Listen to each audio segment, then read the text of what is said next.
মেয়েকে যদি আপনি অর্থনৈতিকভাবে সক্ষম করতে পারেন, সব ঠিক হয়ে যাবে। আমি আসলে বুঝতেই পারছিলাম না যে সংসদের আসন নিয়ে কতটা আসন দরকার, কিভাবে দরকার, এটাই তো মূল বিষয়। আসলে নারীরা কি চাই এটা আমার কাছে ক্লিয়ার না। আমার কাছে মনে হচ্ছে কেউ বলছেন ঘূর্ণায়মান পদ্ধতি, কেউ বলছেন না 100টা মানে 3টা আপনার নর্মাল আসনের সঙ্গে এরকম তারা ইলেকশন করে আসবেন, যেভাবে নাকি ইউপি ইলেকশন হয়। আবার কেউ বলছেন যে সংরক্ষিত আসন, যে এমপিরা ভোট দিয়ে পাঠাবে। এই তো 3টা পদ্ধতি আছে, এই 3টার কোনটা যেন চান, এটা কিন্তু এই আলোচনায় আমার কাছে ক্লিয়ার হয় নাই। এটা হয়তো আমার জ্ঞানের অপর্যাপ্ত হতে পারে, আমার কাছে ক্লিয়ার না। আমার কাছে মনে হচ্ছে সব ধরনের কথাই আছে। আমার কাছে এটা মনে হয় যদি এটি আলোচনার মূল বিষয় হয়, তাহলে যে পলিটিক্যাল পার্টিগুলো এই ঐক্যমত্য কমিশনে গিয়েছিলেন, প্রত্যেকটা পার্টিরই তো নারী সদস্য আছে, তাদের সেন্ট্রাল কমিটিতেও আছে, থাকারই কথা। তো ওই আলোচনার দিন, ওই বিশেষ দিন, ওই নারীদেরকে কোনো পাঠানো হলো না।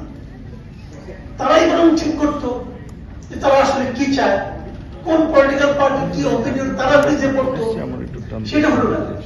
বরং ওখানে আমরা কি দেখলাম যে নারীরা কয়টা আসন পাবে কি পাবে না, কয়টা দেওয়া যায় কি যায় না, এটা পুরুষরা ওখানে দরাদরি করতেছে, মোলামুলি করতেছে, মানে মাছের বাজারের মতো আর কি।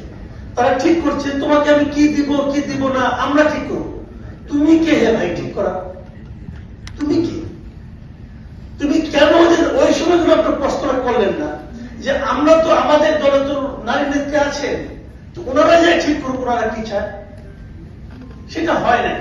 সেটা না হয়ে এখন আলোচনা করতেছেন, আবার ওই কমিশনের উপর ছেড়ে দিচ্ছেন, ওনারা ঠিক করবেন, আবার ওনারা নোট অফ ডিসেন্ট দিবেন। আমাদের পলিটিক্যাল পার্টিগুলো জাতির ভাগ্য নিজেদের হাতে নিয়ে নিচ্ছে। মানুষ ওনাদের নিয়ে কি ভাবে এটা ওনারা জানে কিনা আমার সন্দেহ। নুরু এখানে আছেন, খুব ভালো কথা, আমার খুব পছন্দের লোক, কিন্তু পাবলিক ওনার সম্বন্ধে কি ভাবেন এটা উনি জানেন কিনা আমার সন্দেহ। মাঝে মাঝে জানা উচিত মানুষ কি বলে, দেয়ালে লিখন পড়ার চেষ্টা করেন। ওনারা কি জানেন যে মেয়েরা কি চায়? জানেন না, নিজের দলের মধ্যে জানেন না। কি হবে ভাই? আলোচনা হবে, আমরা চিল্লাচিল্লি করবো, এইভাবে চলবে। আর অন্যান্য প্রসঙ্গগুলি বলি, আমার যেটা মনে হয়, আমি এটা ডাইনি ভালো বুঝি না কেন, আমার ফ্যামিলিতে, আমার পরিবার, আমরা 6 ভাই 2 বোন, আমার ফ্যামিলি হলো মাতৃকেন্দ্রিক। আমার মা সিদ্ধান্ত নিতেন কি হবে কি হবে না, এটা আমরা সারা জীবন দেখে আসছি, কিন্তু আমি আজকে বুঝি না। আমরা খুব ভালো ছিলাম, আমার মায়ের খুব গরিব ঘরের সন্তান আমরা, কিন্তু আমার মা সে গরিব সংসারটাকে, তার স্বামীর অল্প ইনকামটাকে কিভাবে ম্যানেজ করতে হয় এটা উনি জানতেন, আমার বাবা পারতেন না। আমার সংসারে একটি অবস্থা, আমার স্ত্রী জানেন কি করতে হবে না করতে হবে, কিন্তু আমি তো অভ্যস্ত। আমি জানি মেয়েদের ম্যানেজারিয়াল ক্যাপাসিটি খুব ভালো, এটা আমার ধারণা। এটা ব্যক্তি ম্যান টু ম্যান ভ্যারি করতে পারে, এটা নিয়ে আলোচনা নেই। কিন্তু আমি একটা জিনিস বুঝি ভালো, যদি নারীদের অর্থনৈতিক সক্ষমতা থাকে তাহলে তাদেরকে কিছু দেওয়া লাগে না।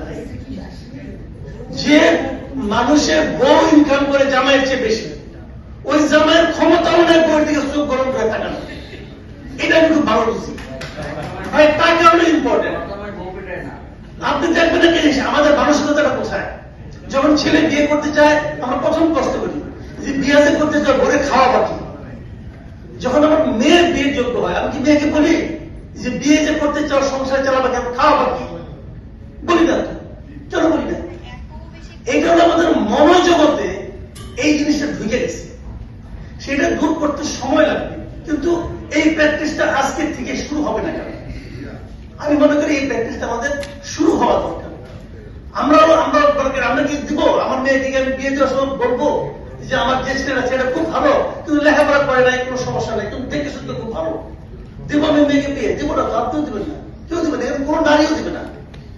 তারা আগে প্রশ্ন করবে ছেলে ইনকাম করবে, ছেলের মাথায় টাকা আছে না, ছেলের মাথায় বয়স হয়ে গেছে না, ছেলের মাথায় কি আছে দেখতে কেমন, দেখবে না তো, দেখবে ইনকাম কত করে এটাকে দেখবে, অথবা দেখবে ছেলে মাস্তান কিনা এটা দেখবে। কাজেই মনোজগতেও সমস্যা আছে আপনার, সেই সমস্যাটা যদি দূর করতে পারেন আর যদি মেয়েকে যদি আপনি অর্থনৈতিকভাবে সক্ষম করতে পারেন, সব ঠিক হয়ে যাবে।